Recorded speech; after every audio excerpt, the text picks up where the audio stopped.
நம்மை படைத்தவன் ஒருவன் இருக்கின்றானா? மனிதன் என்கிற அடிப்படையில் சில கேள்விகளை சிந்தித்து பார்ப்பது அவசியம். நாம் தானாக வந்தோமா? இறைவன் இருக்கின்றானா? எங்கிருந்து வந்தோம்? ஒன்று, நாம் ஒன்றும் இல்லாததிலிருந்து வந்தோம், அல்லது நம்மை நாமே படைத்து கொண்டோம், அல்லது ஏதோ ஒன்றால் படைக்கப்பட்டோம். நாம் ஒன்றும் இல்லாததிலிருந்து வந்தோம் என்றால் இது இயற்பியல் மற்றும் ஆற்றல் அழிவின்மை கோட்பாடுகளுக்கு முரணானது. ஆற்றல் அழிவின்மை கோட்பாட்டை ஆங்கிலத்தில் law of conservation of energy என்று சொல்லுகிறோம்.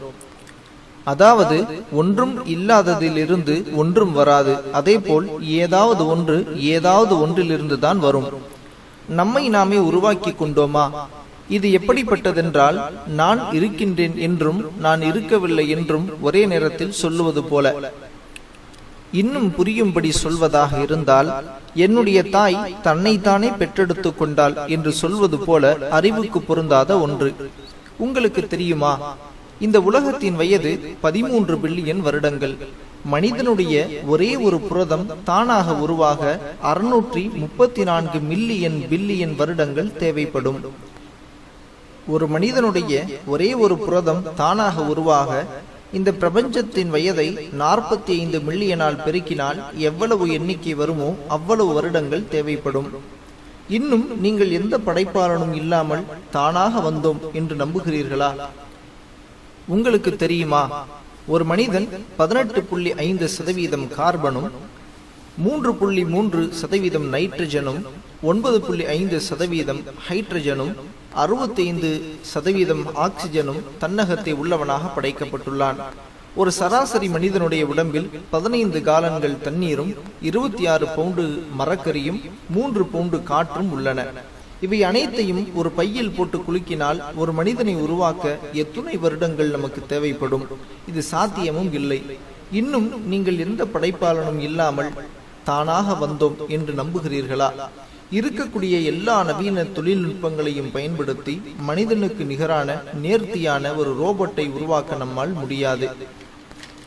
இருக்கக்கூடிய எல்லா நவீன தொழில்நுட்பங்களையும் பயன்படுத்தி 576 பிக்சல் திறன் கொண்ட மனித கண்களுக்கு நிகரான ஒரு கேமராவை நம்மால் உருவாக்க முடியாது. இன்னும் நீங்கள் எந்த படைப்பாளனும் இல்லாமல் தானாக வந்தோம் என்று நம்புகிறீர்களா? நாளொன்றுக்கு 7200 லிட்டர் இரத்தத்தை எந்தவித சிரமமும் இல்லாமல் சுழற்சி செய்யும் மனித இதயத்திற்கு நிகரான ஒரு இயந்திர இதயத்தை நம்மால் உருவாக்க முடியாது. இன்னும் நீங்கள் எந்த படைப்பாளனும் இல்லாமல் தானாகத்தான் வந்தோம் என்று நம்புகிறீர்களா? நாளொன்றுக்கு 180 லிட்டர் இரத்தத்தை சுத்திகரிக்கும் 24 மணி நேரமும் இயங்கிக் கொண்டிருக்கும் சிறுநீரகத்திற்கு நிகரான ஒரு இயந்திர சிறுநீரகத்தை நம்மால் உருவாக்க முடியாது. இன்னும் நீங்கள் எந்த படைப்பாளனும் இல்லாமல் தானாக வந்தோம் என்று நம்புகிறீர்களா? அல்லது நாம் யாரோ ஒரு சர்வ வல்லமை படைத்த இறைவனால் படைக்கப்பட்டுள்ளோம் என்று எண்ணுகிறீர்களா? நம்மை படைத்த இறைவன் தன்னுடைய திருமறையில் ஒரு முறை இப்படி சொல்லி காட்டுகின்றான். பிஸ்மில்லாஹிர் ரஹ்மானிர் ரஹீம்.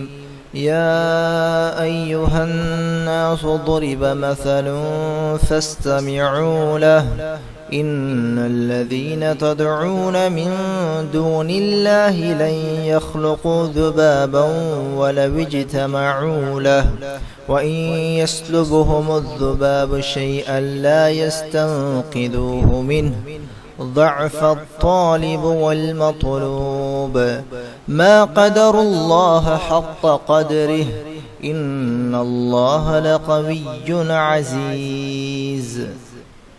மனிதர்களே, ஒரு உதாரணம் சொல்லப்படுகிறது.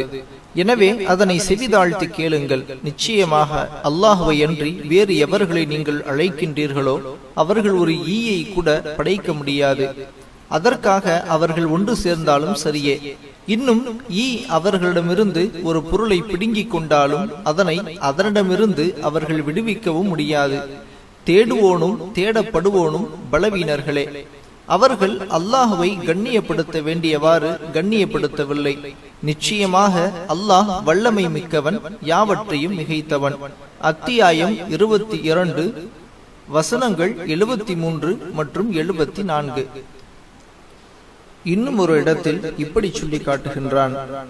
بسم الله الرحمن الرحيم الذي خلق 7 سماوات طباقا ما ترى في خلق الرحمن من تفاوت فارجع البصر هل ترى من فتور ثم ارجع البصر كرتين ينقلب إليك البصر خاسئا وهو حسير.